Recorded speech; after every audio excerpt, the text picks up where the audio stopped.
And welcome in the head coach of the Boston Celtics, Ime Udoka, joins us once again. Ime, how are you? Great. How you guys doing?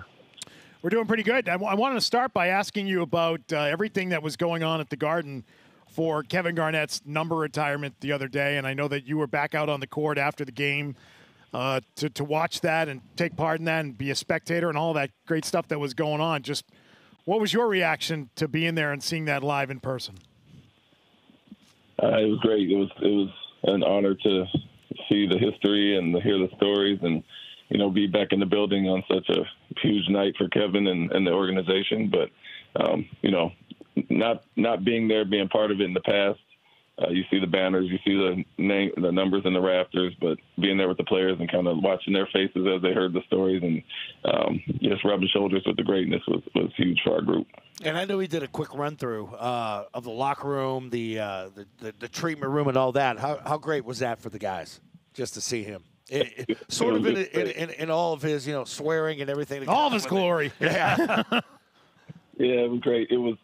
He was supposed to be there a little bit earlier, and we did our pregame film. And, you know, if he was there, we were probably going to scrap the film because how can you know, come with that? Okay, this is our coverage. This is what we're doing after he gives a passionate speech. But he came a little bit after, and you could hear him. I was in my office at the time. I could hear him talking to all the guys and kind of going through the whole group and saying what they do well. So he's giving everybody a little bit of love, and I'm sure it motivated the group. So it was great to have him around. You know, the motivation, I think, goes both ways in a game like that, though. And you guys have a ton of wins lately, but unfortunately not that day.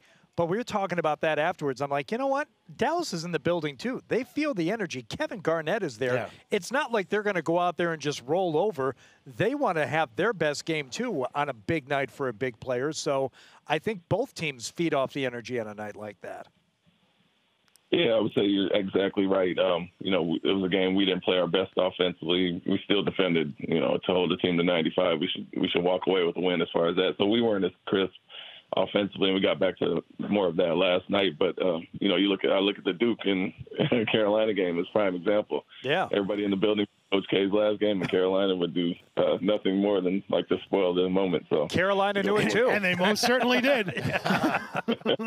No doubt. Let's talk about last night's game. Steve Kerr was obviously upset with Marcus Smart. What was your reaction to sort of seeing that play out on the court and him being upset with Marcus? My reaction was it was a legit basketball play. Two guys going for the ball, and I said it last night. One guy dove for it, one guy reached for it. And, you know, knowing Marcus, he's a tough, hard-nosed competitor and, you know, can get a reputation or whatever, but he's not a dirty guy. He plays hard and plays physical, as we want all our guys to do. And so unfortunate that, you know, Curry got rolled up on, but nothing malicious at all. And what I said last night was, as much as coaches want to say stuff to players, our guys are grown men. They can talk back if they want. So they both said their piece. I know Steve obviously well from USA Basketball, and no, nothing was meant by it from Marcus. So last night, both Jason Tatum and Jaylen Brown get 26. Do you care where the offense comes from, or is that in any way better for you as a coach than, say, having Tatum score 46 points and Jaylen Brown only coming up with 8 or 10? Does it matter, or is it better to have it spread around a lot? And not to mention Marcus Smart dropping 20 as well. Yeah, I think balance always makes it tougher for you to be defended. Obviously, you know, when there's equal opportunity a little bit, guys can't load up on one guy. You know, certain teams are going to have different schemes, and you saw that with Dallas the other night. They were going after Jason pretty much 3 minutes into the game, and so he understands the role he plays, and teams are going to try to take him out, and other guys are going to feed off that, and, you know, they rely on him to get shots. So every game kind of presents a different thing. Balance is great, no doubt about that, but if one guy goes off or they take Jason out and everybody else is feeding off of that, we're fine with that, and he's good with it as well.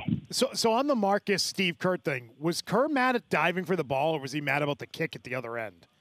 That's what I couldn't figure out there. Or was he mad about both? Maybe both. The kick, Marcus got a flagrant on. But what I heard him talking about, I didn't know Steve was talking to Marcus. I thought he was kind of yelling at the refs, and then he was looking around the refs, and I heard Marcus barking back a little bit. So I think it was the dive because he basically said you hurt him, and so obviously that was due to the Curry incident. But like I said, we watched it at halftime.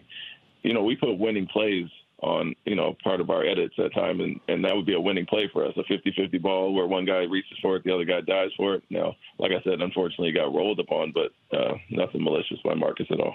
Does the league need more plays like that, or more players like Marcus that are willing to still go hard and dive on a loose ball? And he gets a lot of credit from the fan base here for being one of those guys with that tough mentality. But does the league lack that a little bit now? So when a good, hard basketball play like that happens, there's such a reaction to it that seems over the top?